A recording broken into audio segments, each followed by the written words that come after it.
பாரத தேசத்தில் மகோனதமான புராண இதிகாசங்களை முழுமையாக அறிந்து கொள்ள சப்ஸ்கிரைப் திலக். எப்படி ராவணா, எப்படி? ஜெய் ஸ்ரீராம். பகவான் சிவனின் கைலை மலையை தூக்கியவன் வாயுமைந்தன் அனுமனின் அடியை தாங்க முடியவில்லையா? நீ ஒரு மாவீரன். மாவீரனாயிருந்தும் ஒரு குறை, உன் சக்தி முழுவதும் தப்பு வழியிலே செலுத்துகிறார். அது விதியாக வந்து அழிக்கிறது. அழிவா? யாருக்கு அழிவு? எனக்கா அல்லது உனக்கா?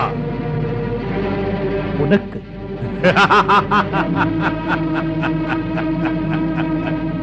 காட்டிலே அலைந்து திரிந்து வாழ்ந்தவனுக்கு லங்கா ராஜ்யத்தின் தங்க அரியாசனத்தில் அமர்ந்த ஆற்றல் மிக்க லங்கேஸ்வரனின் திருமுகத்தில் விதியின் அழிவா தெரிகிறது.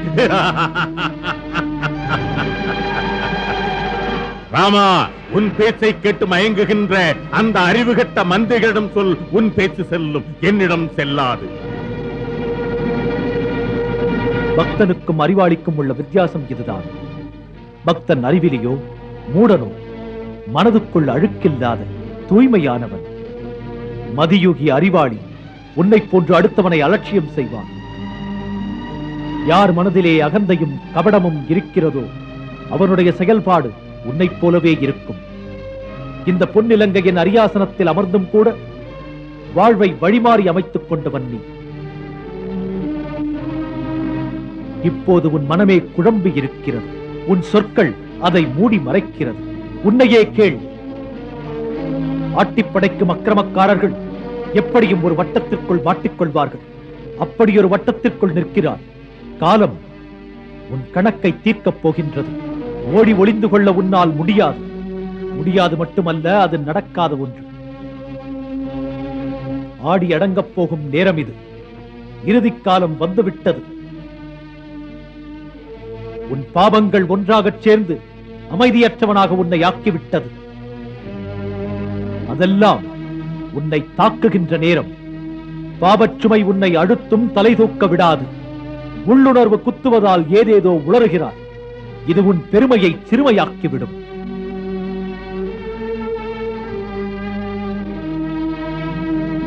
ராவணா, இதற்கெல்லாம் காரணம் உன் விதி.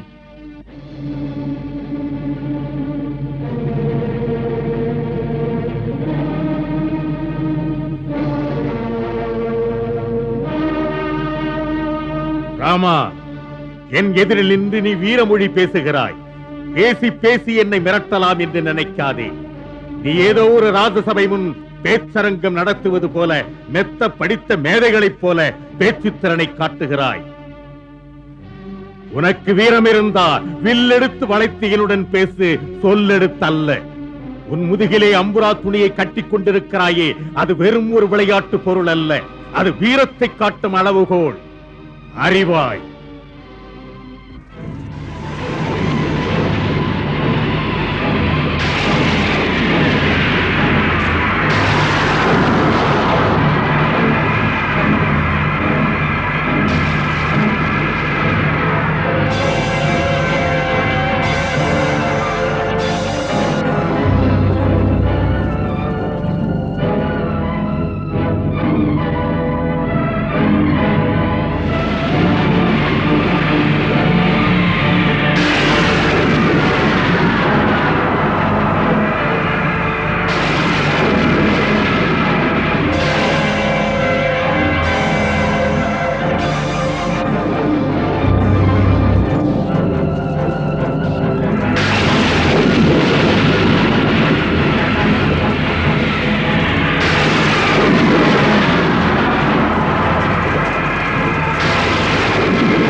ராவணா, வெறும் வலிமையும் வீரமும் அஸ்திரங்களை அடுக்கடுக்காக விடுவதும் வெற்றியை தராது.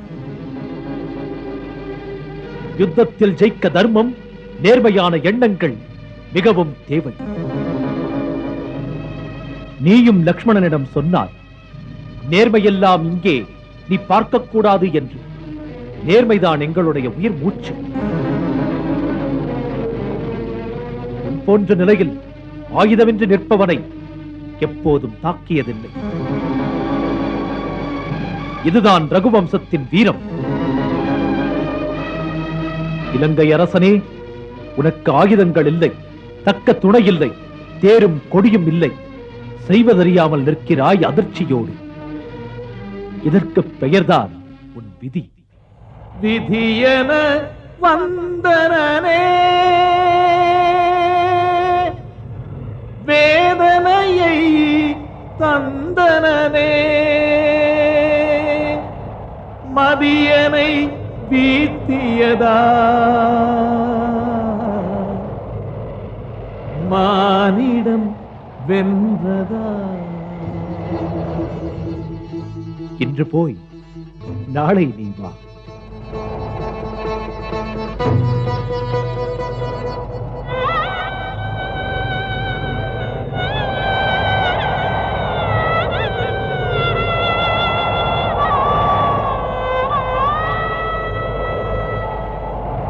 இன்று போய் நாளை வாயென இவன் என்னை ஏவினனே.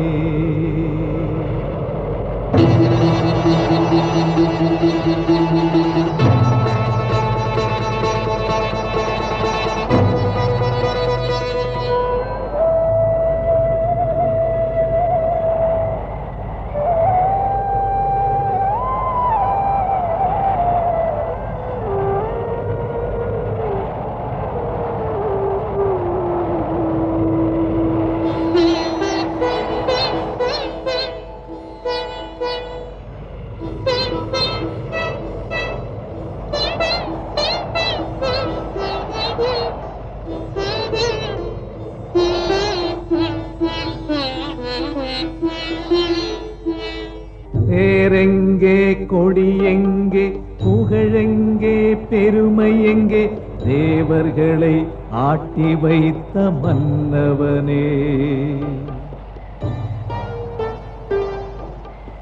ஊர்வலமாய் நீ வந்தாய், உன்னோடு ஓடி வந்த கூட்டமெல்லாம் குறைந்தது ஏன் மன்னவனே. திருக்கையிலை மலையை உந்தன் தோள் மீது தூக்கிக் கொண்ட திறமை குறைந்து போனது ஏன் மன்னவனே, ஏன் மன்னவனே. ஒரு மனிதன் ஒரு பாணம் அவனே.